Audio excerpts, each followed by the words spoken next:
Hi, welcome to the latest episode of the Wellbeing Show. I'm Noel, I'm your host, and in a very sunny, unusually sunny London. So those that are in the UK will understand. I've got my curtains drawn or closed to stop the sun sort of baking me, which is very unusual. And I've got my sunblock on while I'm inside. How extraordinary is that in London? There you go. A fantastic guest, Dr. Matt Salmon, who's a child and adolescent psychiatrist, joining us from across the pond in Washington State or DC, Matt, is it? DC. Yeah. Washington, DC. So they're the head of government. You're not the head of government, are you? I've, I've, No. I've heard they're looking for a new one, so maybe you'll step yourself forward or something. Who knows? I'm sure you do it great. Uh, well, I appreciate that. Yeah. I know it's a circus right now. Um, It's certainly that's a great word for it. We're all sort of slightly like, that's interesting.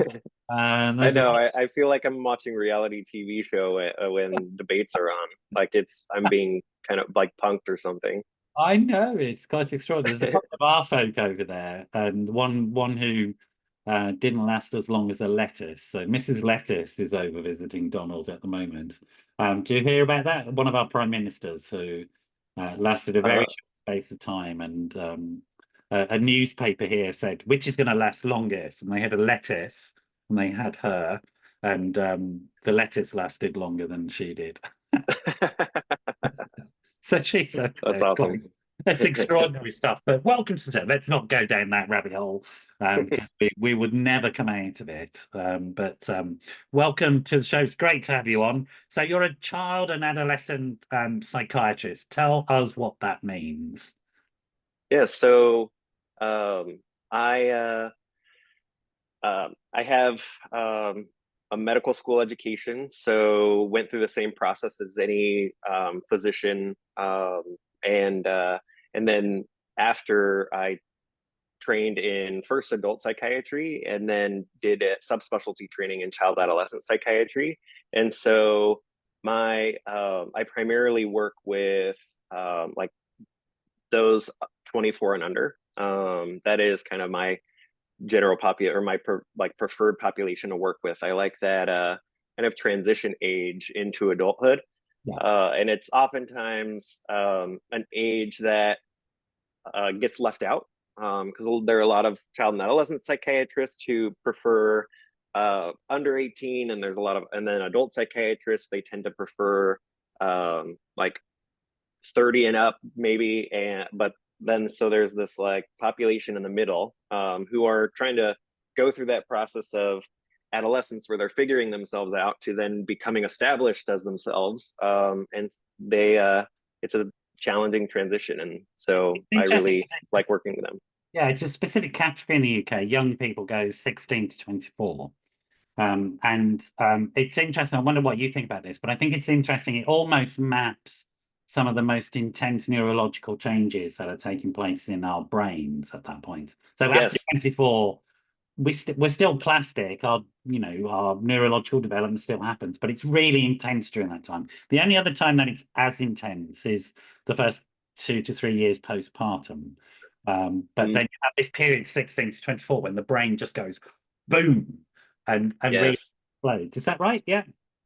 Yeah, absolutely. That's when we see the development of more serious mental health conditions like bipolar disorder, schizophrenia, or schizophrenia spectrum disorders. And so I think we around like puberty to middle adolescence is oftentimes, of course, younger can be traumatized as well, but a lot of times that's where the like we see trauma symptoms of those who've been experiencing chronic trauma in their childhood really explode as well.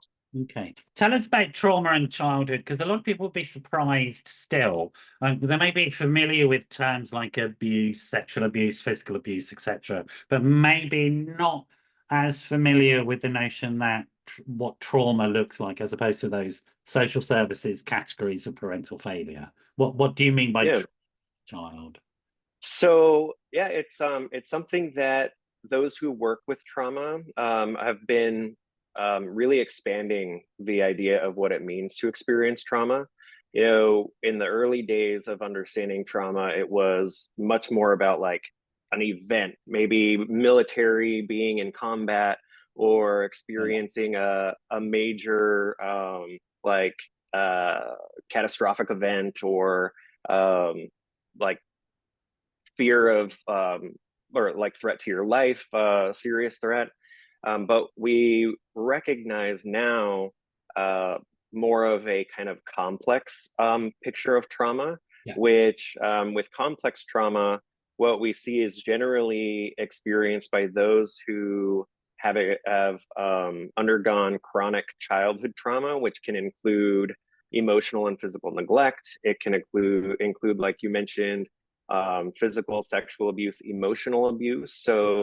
Um, so children who experience this, and we see it especially highest in marginalized communities like minorities of color and within like the LGBTQ population, with immigrants, we see that the impacts of living uh, with a discriminated identity also have the potential to cause like kind of trauma syndrome that might not necessarily look like classic PTSD, but certainly has but even the potential for more pervasive impact throughout their lives. Yeah, and it's more pervasive simply because it's coming at developmentally important times, and it's happening over a period of time, which is shaping the personality. So where Yes. later life trauma, there is a largely intact personality. So the trauma is experienced as an event Yes. rather than as Yeah. self. Is that the distinction that you're making here? Yeah, because generally this type of trauma has a significant impact on the individual's self-concept and their ability to understand who they are and how they relate with the world and to be able to feel safe in their own bodies and in the world around them. Yeah, yeah. And we use the term CPTSD. Is that the same in the US? Complex PTSD. Another Yes, term I've unfortunately. heard is developmental trauma. Is that also familiar? Yes. Yeah. Developmental attachment trauma sometimes can be referred to interpersonal trauma. But yes, we do use the term CPTSD.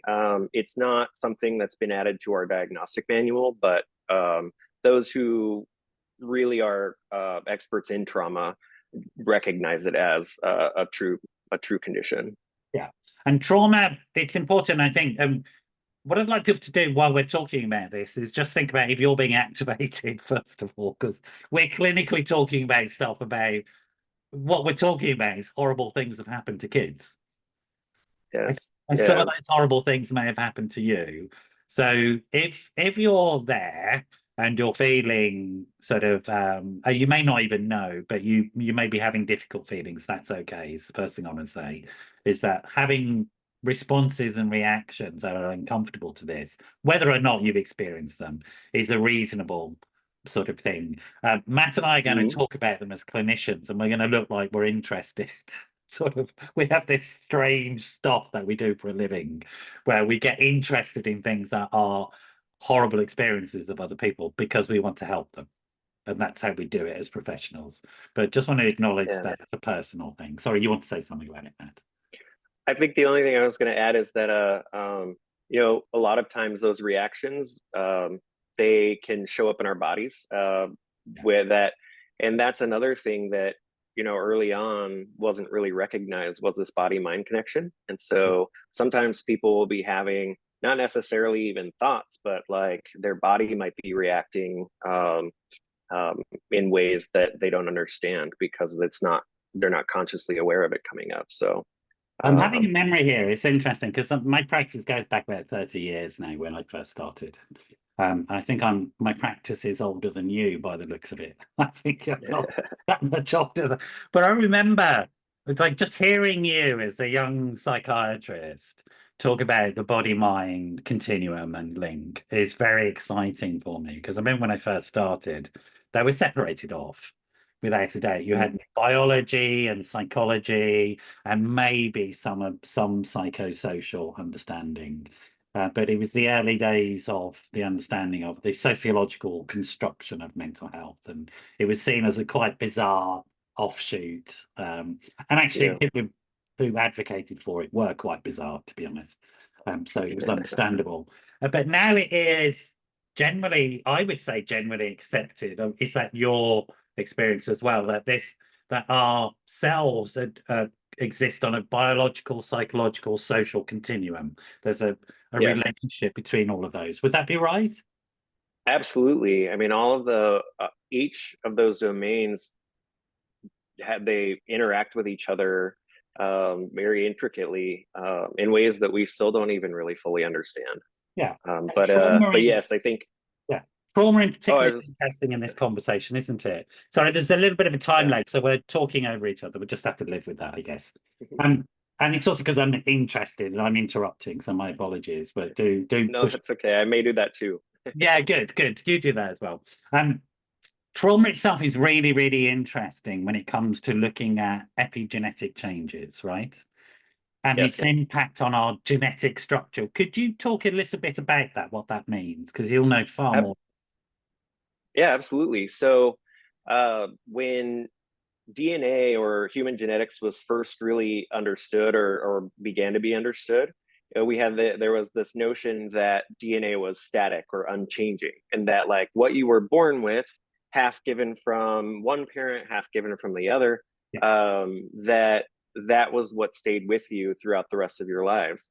However, over the last several years, I've even seen with like COVID infections, what we've started, or what we understand more now is when we talk about epigenetics, what we're talking about is the changes after birth that can happen to our DNA because a certain gene or allele is what it's called.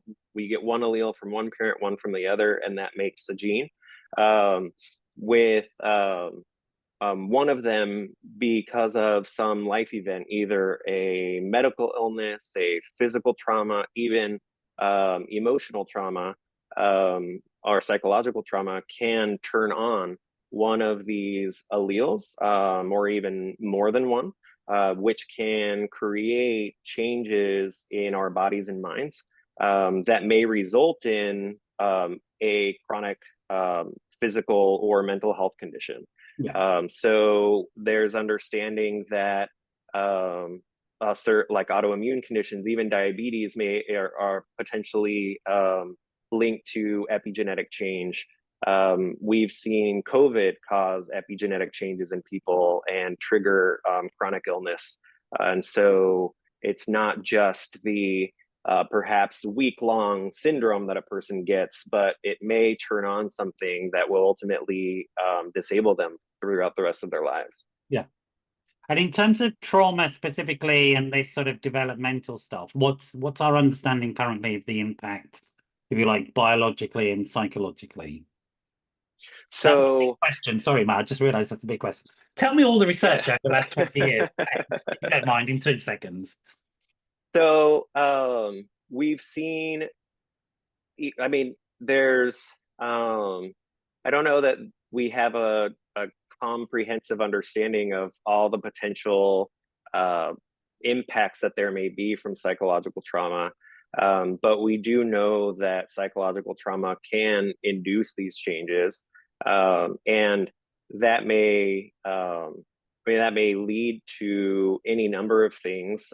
We know also, which may be like somebody who may have had a some kind of predisposition to psychosis, but may not have ever developed it, except for they experienced some kind of psychological trauma that turned on that activated that predisposition, and bipolar the same, that ultimately was the link that maybe triggered that. I think we see that with like OCD as well. Yeah, I mean, I mean, most really trauma can, we think of trauma as being this PTSD or CPTSD, but it doesn't always look like that. Trauma can actually mimic almost any mental health condition. It's common to see depression in trauma. I mean, of course, anxiety. And so, I mean, we can see trauma can look like ADHD.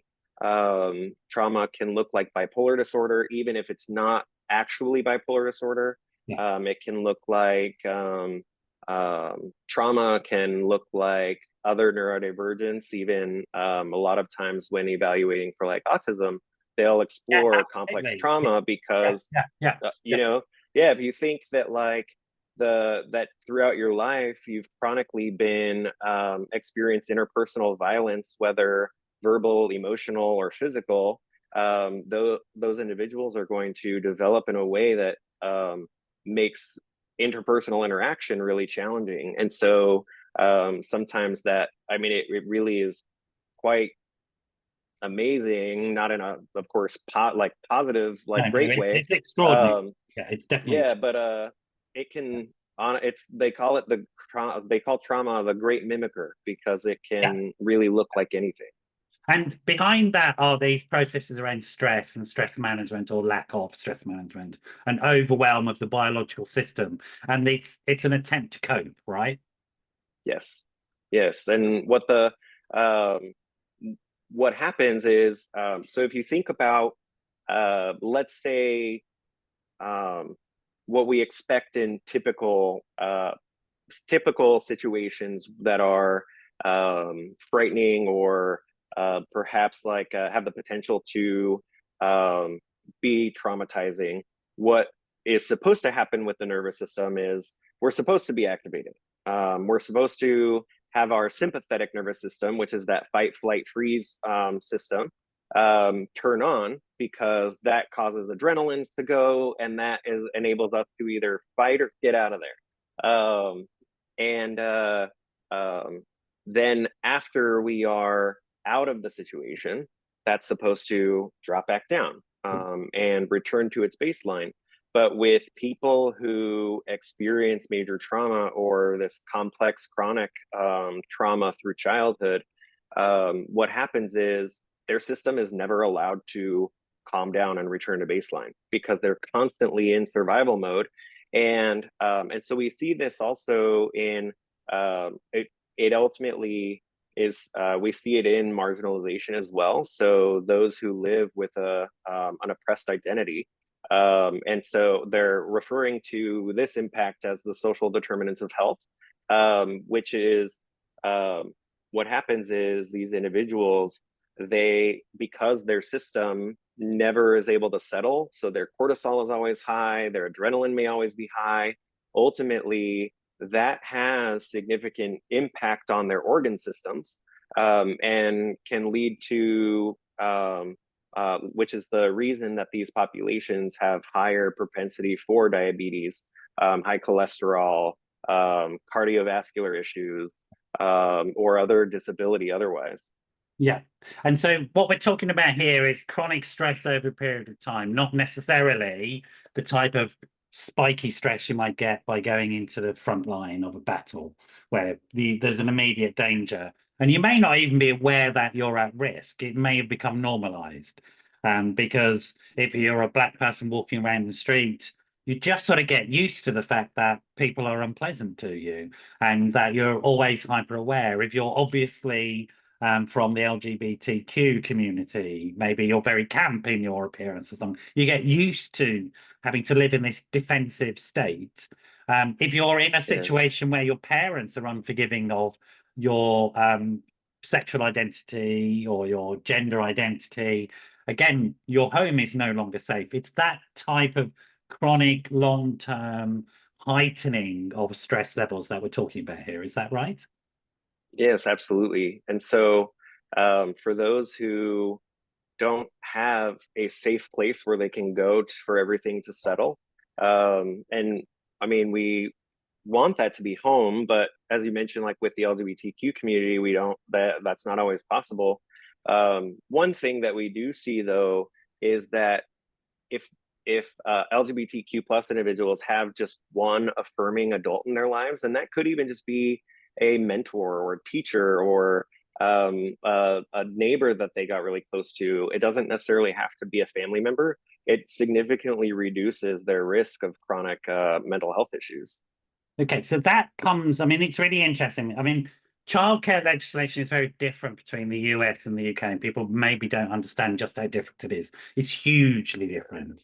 Our interventions into the lives of children in the UK and Europe are much more significant than in the US. And in the US, parents have, they would say more rights. I mean, I'm not quite sure that's the word I would use, but parents have much more power over their children, Mm-hmm. and the state has less ability to intervene. So give a good example is, for example, in California, I'm sure you're aware of this, Newsom has just passed a law saying that schools can counsel children about their gender identity without telling their parents.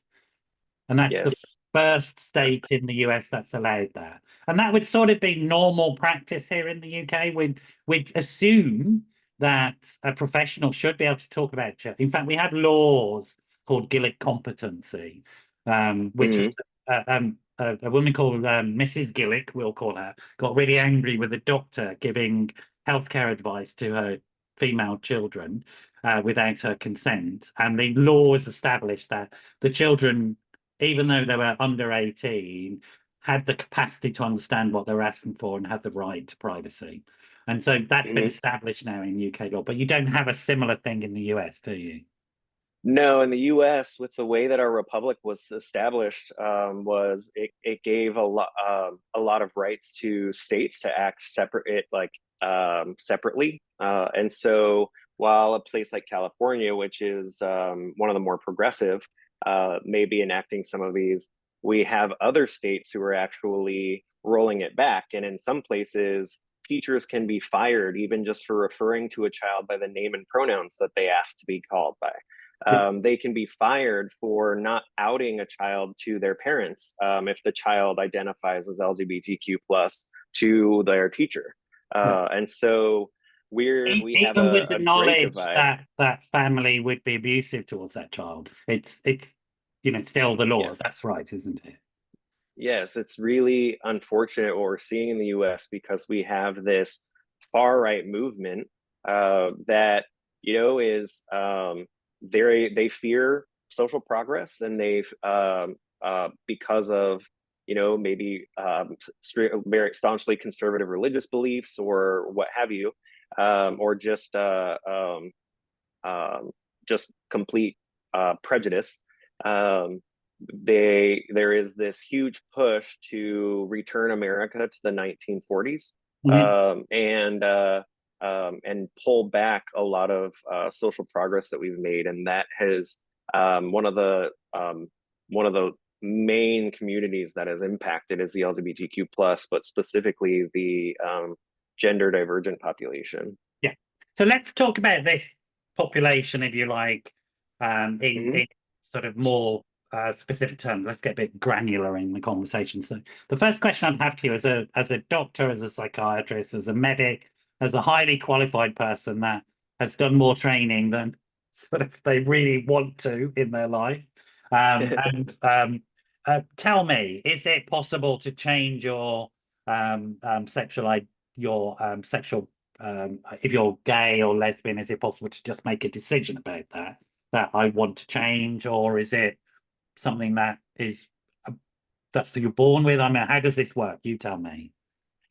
So um, there's not a really great understanding about, or not a very clear cut understanding of why one person may be gay or lesbian or bisexual and another one is straight. There are a lot of ideas between um, genetics, biology, which may relate to like the intrafetal atmosphere, there whether there may be other impacts to that. But what we do know is it's not something that a person decides.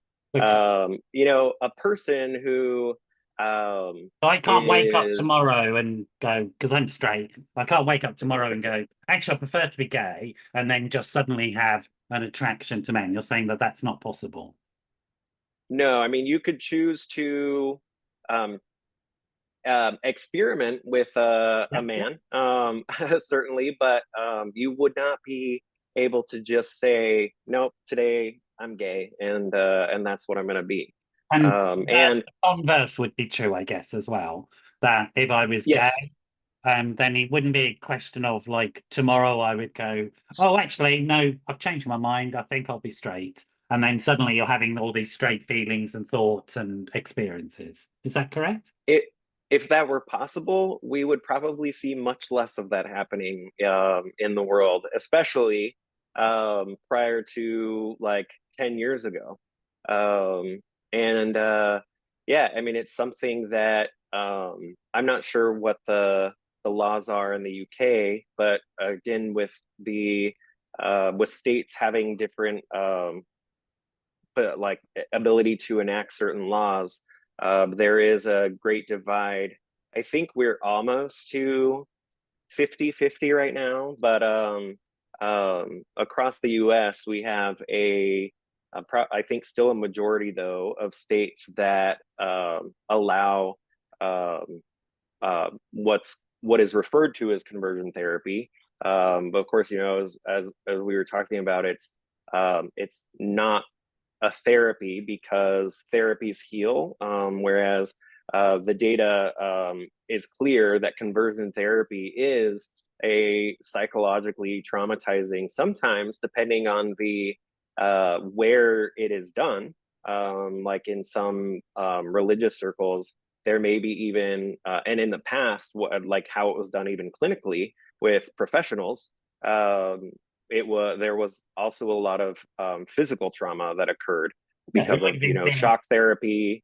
Yeah, demonic possession and all that sort of stuff. And people just think of that stuff as dead. It's not dead. It's definitely not dead at all. So demonic possession, exorcism within extreme religious thought is still very much current. And it exists in the UK. So you know, for information, being gay, lesbian, bisexual, etc., would be what's called a protected characteristic. And therefore you have legal protections. And that's across the whole of the UK. And great. you know, that doesn't mean the situation is wonderful. It just means that there are legal avenues. So Mm, in terms of, and again, I think because you know some people may not get this point, so I'm sort of using a sledgehammer here. So my forgive me. Would you say that we live in a permissive society? Is it easy to be LGBTQ plus in any no, state or anywhere? Do you think? no, I mean, even like here in the US, even in places that are the most liberal, like in DC, we have some of the most liberal laws than any other place in the US. I'm sorry, you might hear dogs. Okay, don't worry. Um, Bring them in. They're so, welcome to join us. but sorry, let me. Go on, you get.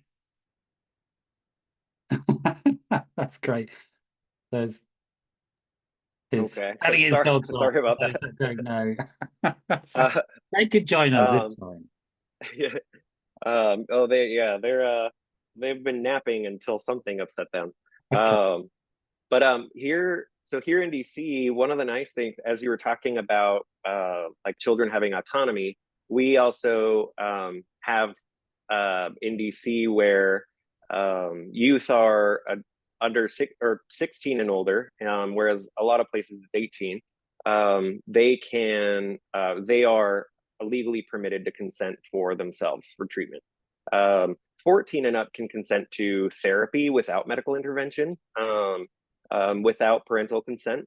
But for any medical intervention, 16 is the age. So that's a little more liberal than some places. But then even when it comes to the climate here, we have DC has one of the I think maybe the most liberal per capita. I think in the 2020 election, there was maybe a like 5 or slightly more percent of people who voted for Trump were the conservative ticket. And so even with that, and it actually was recently rated also the gayest city per capita. I think we have just over 10% of the population identifies as LGBTQ plus. Yeah. And and so even with that, a person living here can't help but be impacted by the climate across the entire country, because if our presidency changes hands in this next election, um, or um, or um, or it goes to the conservative ticket, um, then they already have a plan in place to completely roll back progress for LGBTQ plus, women, Medicare, disability services, and Exactly. so Yeah. for and then of course that there's a lot of white supremacy within that party, and so like all minority communities really are at risk, and it is looming over everybody's head and leading to the development of or exacerbation of mental health conditions, Yeah. Yeah. Yeah. Absolutely. and activation of past trauma. Because I can tell you for a fact, I have never in a day of my life worried that, and certainly this is where I am now, as a white, middle-aged, slightly fat, sort of heterosexual male, I don't worry ever that I'm going to be made illegal. It's never going to happen, I can tell you that, because I'm in that type of privilege, without a doubt. I don't need to worry that somebody's going to say, you're not allowed to get married, you're not allowed to have children. I'm going to try and force you to change your nature because your nature is offensive to me. That's never going to happen, right? Yeah. But that is possible to happen to somebody who isn't that. That's fundamentally what we're saying here. Coming to this sort of, because you've written about, and I want to talk about it, and people will find this. I mean, I look at what's going on in America, and I just I find it quite extraordinary. But this sort of Mhm. Christian nationalistic, strange beast that is happening in the US, that is um, trying to create, it seems to me, a sort of medieval system. And that's Yes. what it looks. It looks very much like, if I think about something like Hamas, are a medieval organization that are not fun. Same with Iran, medieval, dreadful stuff. Taliban, exactly the same. And then I look at the Christian nationalist rights in America, and I have the same feelings. Hmm. This anti-human, old medieval belief in stuff that is, from a religious fervor. I mean, what is it Yes. going on there? Can you tell us what that's like to be in and what's happening to young people from that community? Yeah. So there's a lot of fear, Yeah. and uncertainty about safety in the U.S. I mean, there's already fear for safety just because of the way it has been up till now. But with this election especially, um, there is because there for those who haven't heard, there the far right, um, um, conservatives have created a proposal called Project 2025, Right. which is what they hope to enact when, or not when, knock on wood, but if Trump is elected, which would essentially roll back progress over the last, I don't know, maybe even like 40 or 50 years. Yeah. Um, and to completely strip away rights of certain protected classes. And and so many people right now are just living in fear for their future, unsure of their ability to access healthcare, Mhm. unsure of their ability to even be physically safe walking in the street, Yeah. unsure of their ability to have most of their basic needs for survival met. And many of the people that I know are even in process of preparing escape plans for becoming expatriates, depending on what happens in the next election. Yeah.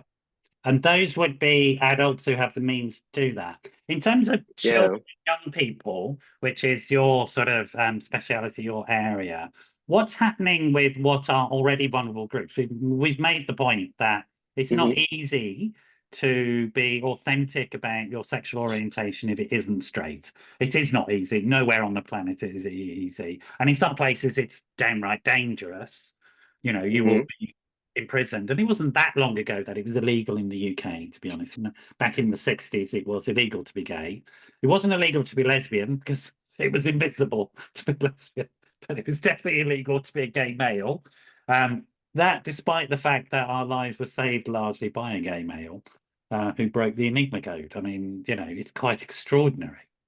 The Western world owes its life to a gay male and who had to live out his life being medicated so he didn't have any sexual desires. I mean, it's quite horrific, isn't it? That's the world, right? And that's the world these people want us to go back to. Yes. And so what does that do to young people who are confused about who they are anyway and are trying to find safe spaces to and they see all these signals and signs? What's happening with their mental health around this, do you think? Yeah, so even for those who grow up in homes that are open-minded and accepting of identity exploration and divergent identities, or and when I say divergent, I mean not the typical identity that we has quote unquote been classified as the norm, but those who ultimately end up on the fringe of society, especially here, even if they come from loving, accepting homes, they like if you turn on the TV or especially the news, you're going to hear hear people who are talking about how you don't deserve to identify the way that you do, or even comments being made about whether these individuals should be allowed to live or not, or live freely. Being able to, especially not be affirmed in their identity, but being forced to undergo efforts to change their identity. And so it creates a lot of confusion and has significant impacts on a person's self-worth and ability to even just know who they are, but also feel comfortable being who they are. And would you say, I mean, you said it to some extent, but I want to answer this question very pointedly at this juncture. Would you say that the levels of distress around this are at the level of being trauma happening to people? Would you say that we're seeing these epigenetic changes in people's bodies, their genetic makeup, because of these events? Yes, it absolutely does, because that kind of looming risk, or I mean, it's not even, it's depending on the neighborhood you walk around in. Also, like you may be at a significant physical risk to yourself, and so it that, like we talked about, ultimately chronically living under that kind of oppressive regime or oppressive notion, and not understanding if you will be safe depending on the direction things go or just how they are. You're going to live with that chronic high stress levels, which is going to have significant negative impacts and lead to not just mental health, but major physical health issues. Okay, it's really important people understand this, what we're storing up, and because in my view as a clinician, I see it as violence, without a doubt, because it's having the same impact as if somebody was stabbing you or sort of actually assaulting you.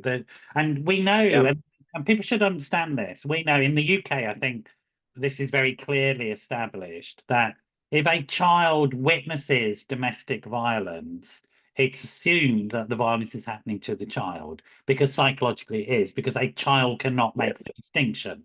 They don't have the Hmm. cognitive defenses to go, oh, that's mummy being hit, not me. They just can't do Yes. that. And therefore, you might Hmm. as well have hit them because it's exactly the same impact, except there's no physical bruise. But all the other biological impacts are there. Hmm. And that includes Yeah. the trauma, the psychology, etc., etc. And that, I guess, is true within this type of environment with vulnerable young people who are going, as we've already pointed out, and I should remind people of this 16 to 24-year age, Hmm. your brain, your personality development is on hyperdrive anyway. And then throw in Yes. this chaotic, violent threats. I mean, what on earth does that do to somebody's mind, Matt? Well, yeah, so like you're talking about with that like that storm that's going on for them, that time period is where they're supposed to figure out their identity, where they're supposed to figure out their tribe, their community, and be able to develop autonomy. And ultimately, they're not allowed to do any of that. Yeah.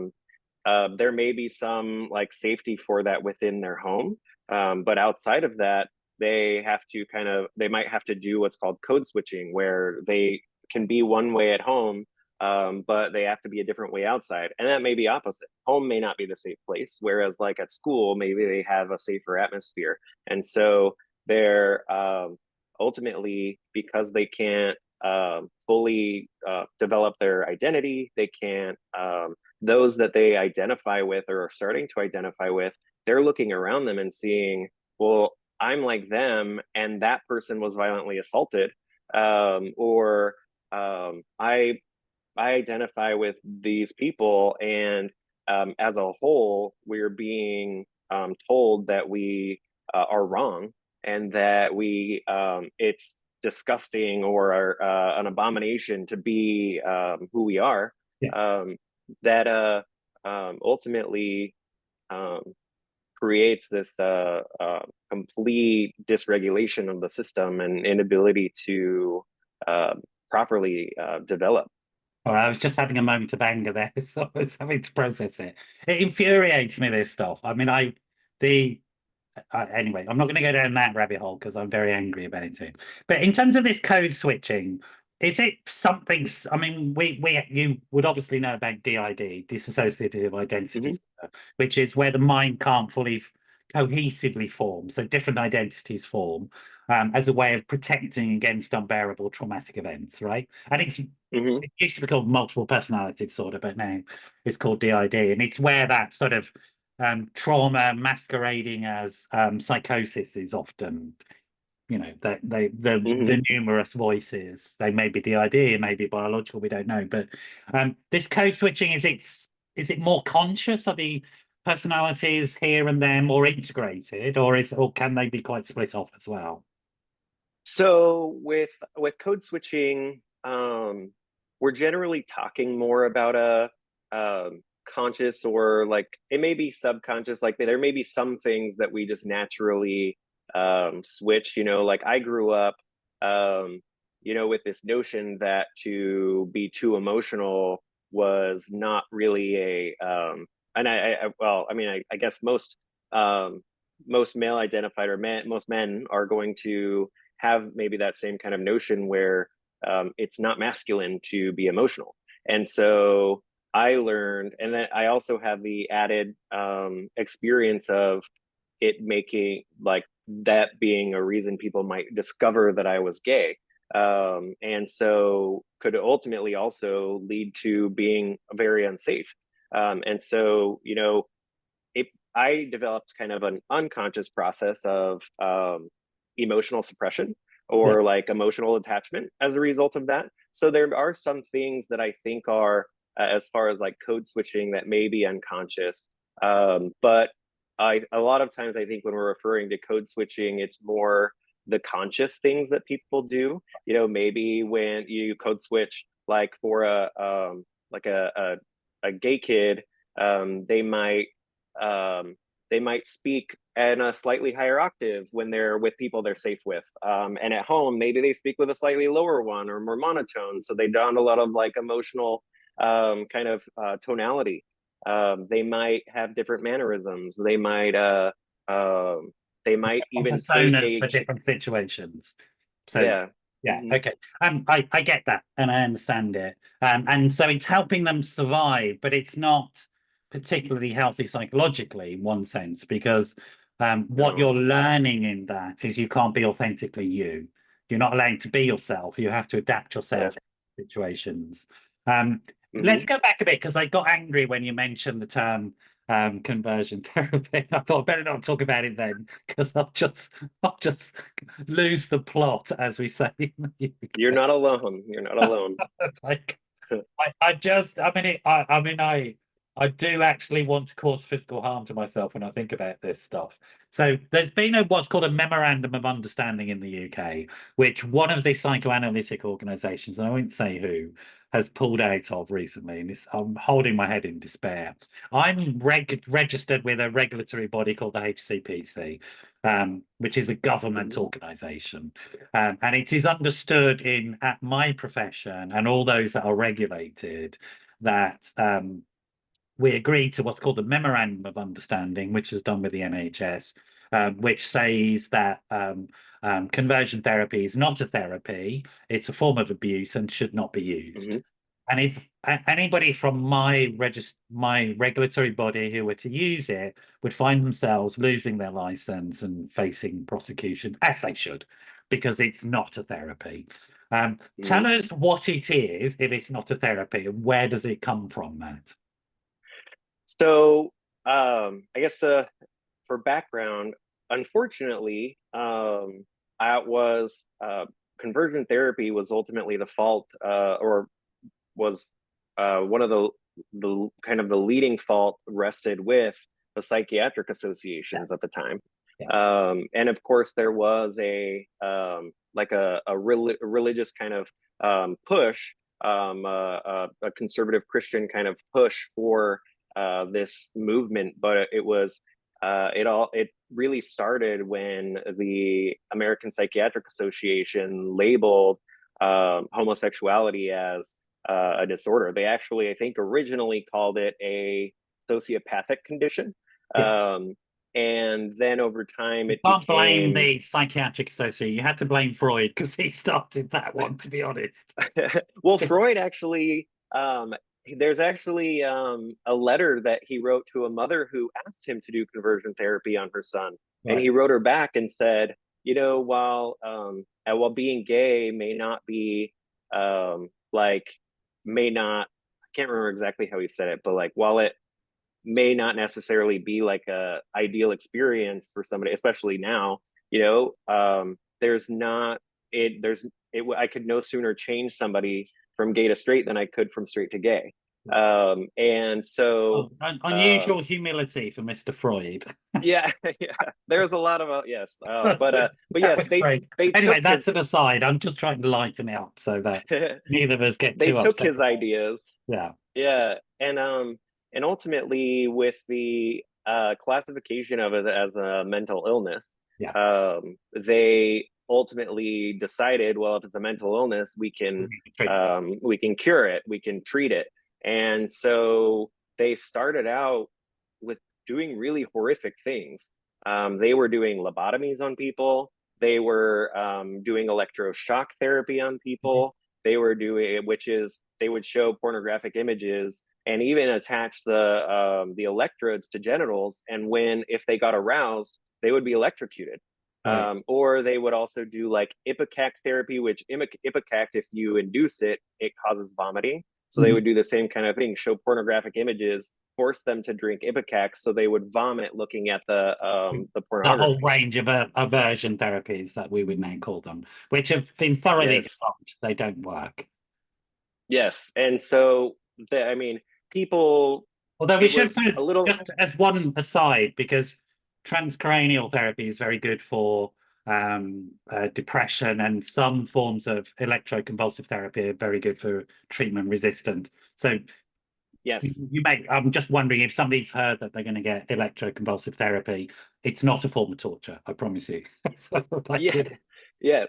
It yes, it actually has a lot of great use in psychiatry. And so in and of itself, electroconvulsive therapy is not it's not even really dangerous. They actually say that people are at greater risk to their safety from the anesthesia that's given to them yeah, I than would actually the agree. I would shocks. guess that's true. But I just wanted to say that just in case anybody's got Yeah. treatment-resistant depression and is getting some of these medical treatments, you're most likely to be safe. But coming back to these aversion things, which is Hmm.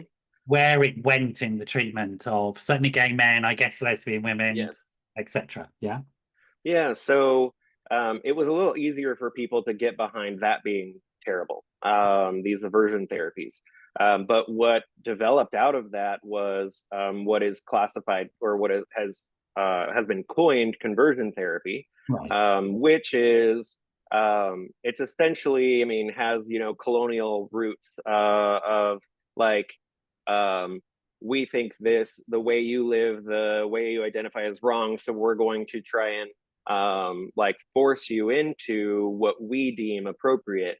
And so the way that this is done can vary depending on how the practitioner is trained, or how or if it's within religious communities. But ultimately, and this is actually something that I underwent when I was in my youth, Mhm. and what they do there is they essentially say they continue to assert that it is the result of the result of abnormal development.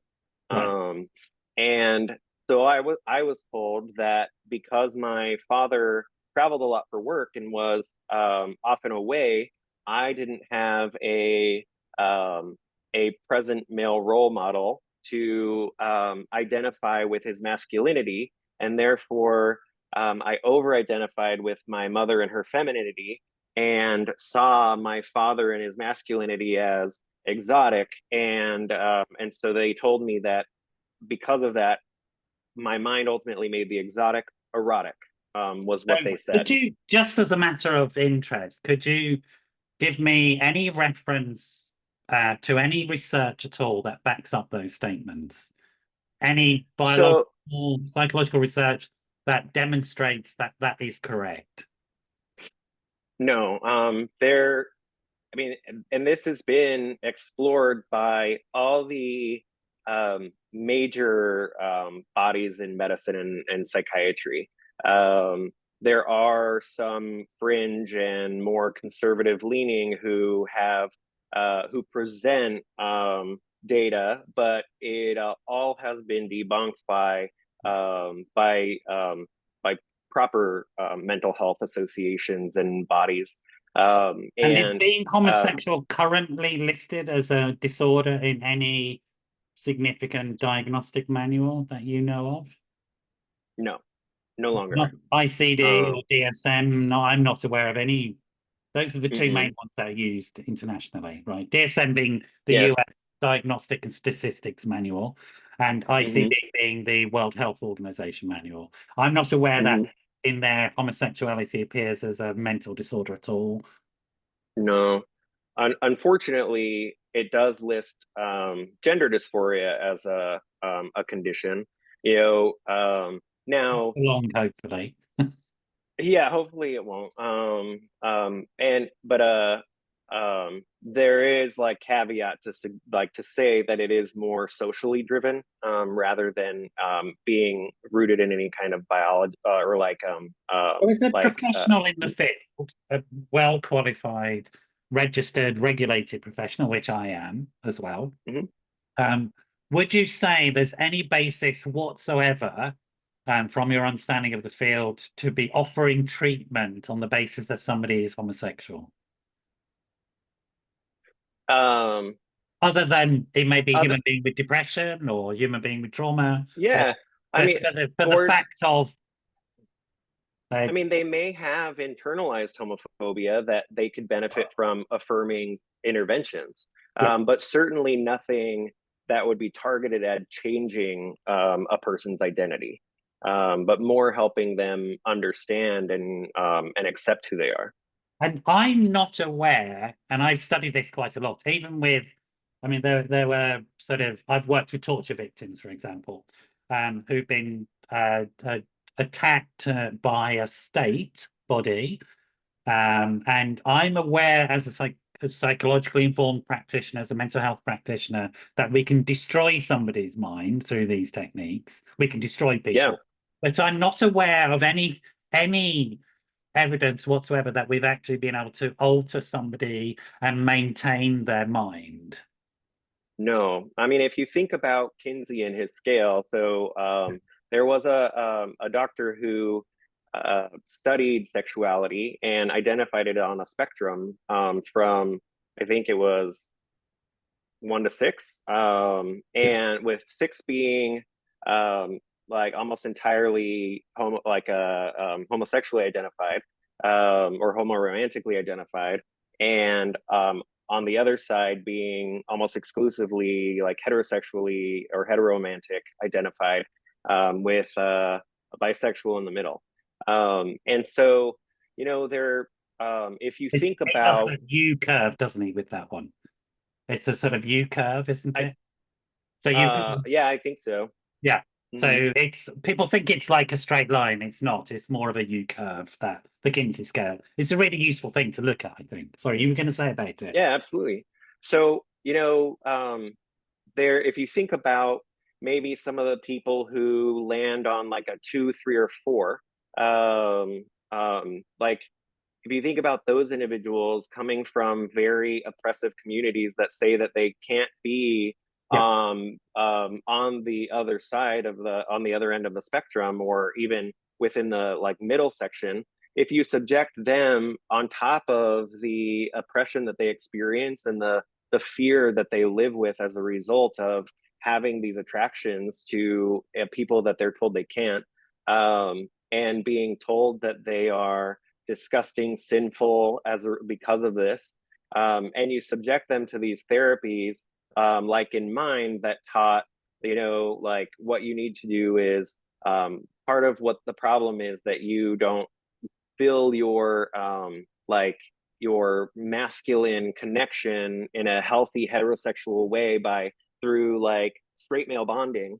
And so if you are stay vigilant and always make sure that um, your masculine social needs are met, then you can kind of stave off being like driven to temptation. Right. And so, plus all of the psychological manipulation that occurs and the brainwashing that occurs in these situations, those individuals who are already attracted to both like men and women, they might be more, they might ultimately um, uh, then enter into a heterosexual relationship and that be called a success. Yeah. And so, while they may end up having a heterosexual relationship, ultimately that doesn't remove the attraction or that pull that they have within them. They're just more And successful at so, hiding it because yes, for whatever reason they're more successful. They code switch more effectively and live in that code switch. But that's yes. also why you get, I mean, and people just don't really understand this. So cottaging, I don't know if you know that term, but it's a term about in the UK, it was a very Mhm. much part of gay male culture at one point. I less so now, but cottaging was the idea of toilet sex and things like that. And that would Oh, happen, yes. and that would happen in gay male culture because it was illegal to be gay. And so Hmm. people would meet in bushes and toilets and stuff like that because there was nowhere else to meet. Because, and then that just became adopted within the culture. I think less so now. It's not sort of there, but I think it's Hmm. Now it's heterosexual couples do it, and it's called dogging. So it's like, do you know what I mean? It's like, whatever, none of my business. So I lost my train of thought going off thinking about dogging. That wasn't very helpful. So thinking about this situation in terms of this so-called therapy, as a practitioner, I would say that I would see conversion therapy as totally bogus, as not based upon any sort of evidence whatsoever, and actually being harmful to people. And I have an ethical commitment to do no harm. That's my fundamental ethical commitment, which comes from the Hippocratic Oath, right? Yes. From your perspective as a medical psychiatric professional, what's your view of the status of these therapies? So, I believe like there's actually some professionals at the UN who have even come out and classified these conversion efforts as torture. Yeah, I would Because agree, if you think actually. about psychological torture, what's happening is you're brainwashing somebody to believe or to ultimately not have a sense of themselves, maybe even like you're ultimately programming them to become different from who they are, which has a lot of pervasive psychological problems that arise from that.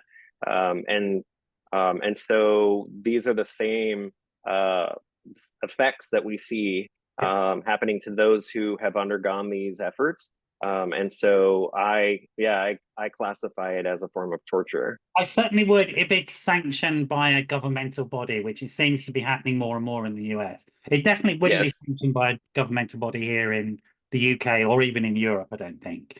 And anybody practicing with these techniques would, the problem in the UK is a lot of mental health practitioners, a lot of psychotherapists are not registered with statutory bodies. They're part of membership bodies and things like that. And so individual membership bodies will take a position, but not necessarily be regulated by statute. But in the US, you have state boards, don't you? And would state Yes. boards in the US advocate this? Is it very much a state by state basis, like you've said about everything else? Yes, it's very state by state. I think that we're around a 50-50 split. Right. Now the with a caveat that even in those states where they have banned conversion therapy, they only ban it for minors. And so a consenting adult who wants to do this, and this could be like in my situation, I started right after my 18th birthday.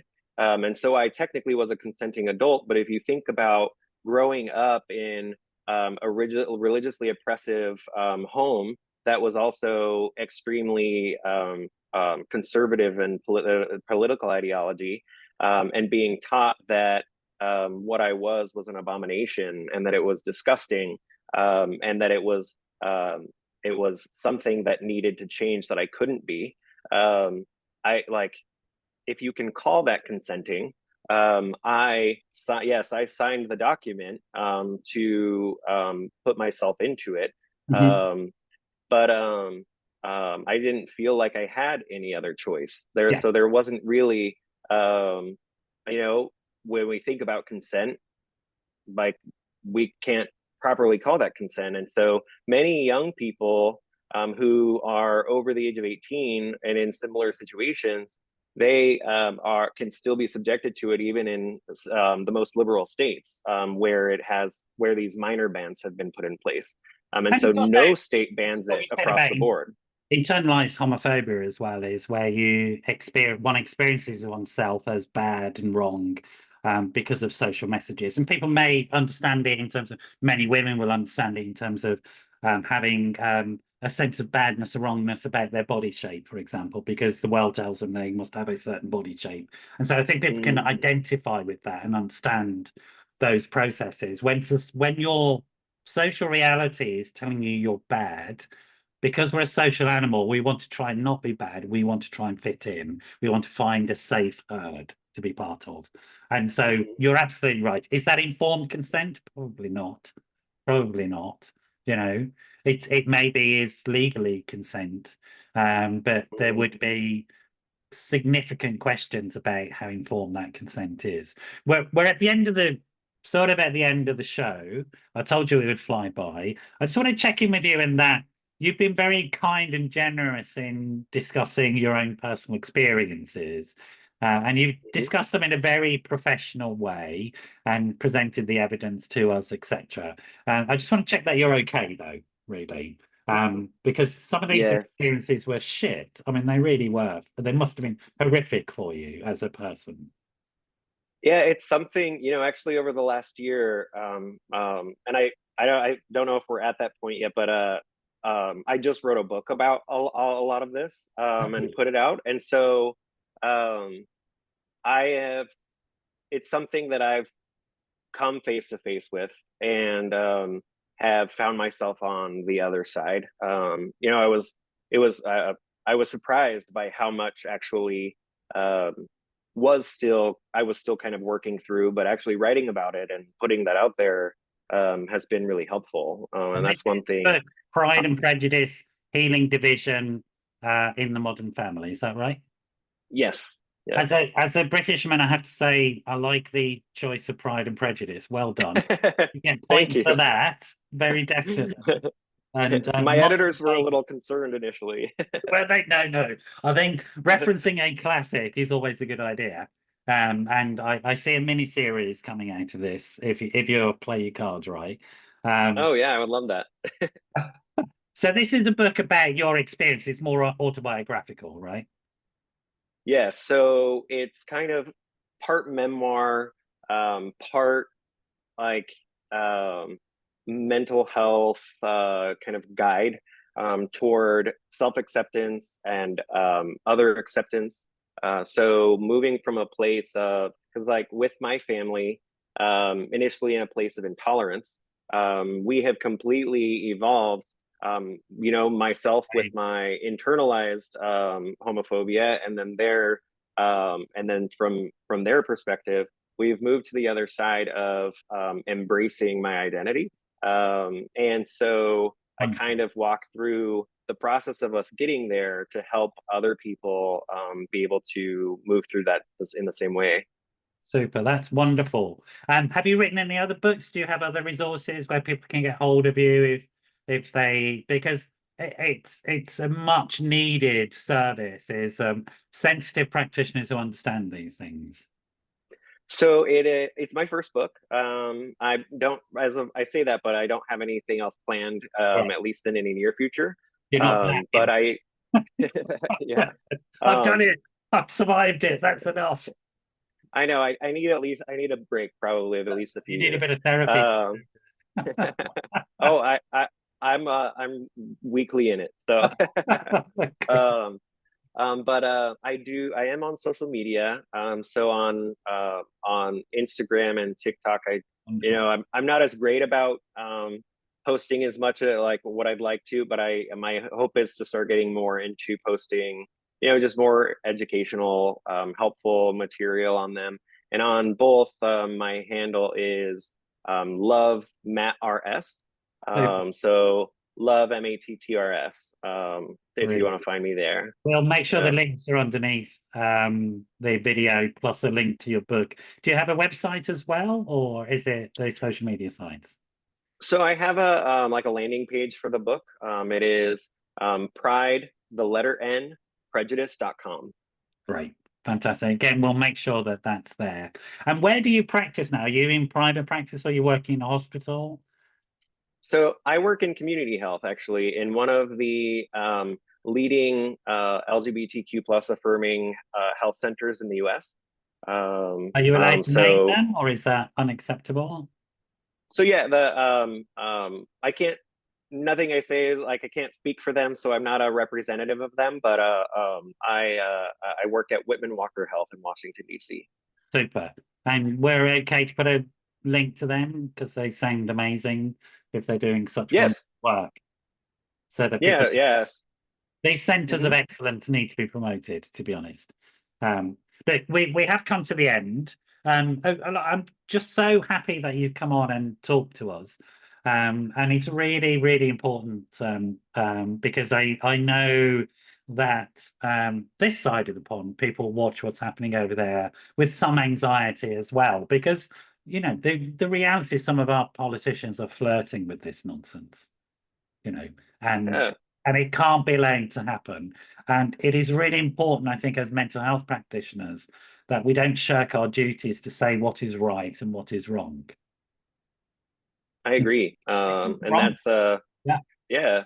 There are unfortunately a lot of clinicians who won't really express their ideology. But when something is wrong, I agree. I believe it's the as we is do no harm. Like That's what we my have oath. to do.